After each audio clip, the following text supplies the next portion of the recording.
नाज़रीन, घोटकी जो फ़ौजी जवान परवेज़ कल्होड़ो दहशतगर्दनि जे हमले में शहीद थी वियो। रिपोर्टर पंजाराम होतवाणी मूजिब घोटकी जे ॻोठ शेखाणी जो रहवासी फ़ौजी अहलकार परवेज़ अली कल्होड़ो वज़ीरिस्तान वारे इलाइक़े में दहशतगर्दनि जे हमले में शहीद थी वियो। शहीद थी वियल फ़ौजी परवेज़ अली कल्होड़ो जो मढ़ वज़ीरिस्तान खां घोटकी आंदो पियो वञे, जेको शाम ताईं शेखाणी में पहुचण बाद जनाज़ा निमाज़ अदा कई वेंदी। शहीद थी वियल फ़ौजी अहलकार जो तॾो अबाणे ॻोठ शेखाणी में रखियो वियो आहे।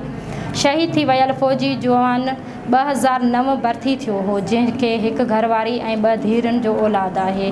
नाज़रीन, तलहार लॻ हैदराबाद बदीन रोड दिलवाणी मोड़ वटि तलहार खां बदीन वेंदड़ कोस्टर जी छित ते वेठल शख़्स किरी सख़्त ज़ख़्मी थी पियो। ज़ख़्मी खे तुर्त इलाज लाइ रूरल हेल्थ सेंटर तलहार पहुचायो पियो, पर ज़ख़्मी ज़ख़्मनि जी सट न सहंदे फ़ौत थी वियो। फ़ौती जी सुञाणप तलहार जे ॻोठ दबरो जो रहायशी अकभील तौर थी आहे। फ़ौती कोस्टर जे मथां वेठो हो, जंहिं जो लाश ज़रूरी कार्रवाई बाद वारसनि हवाले कयो वियो।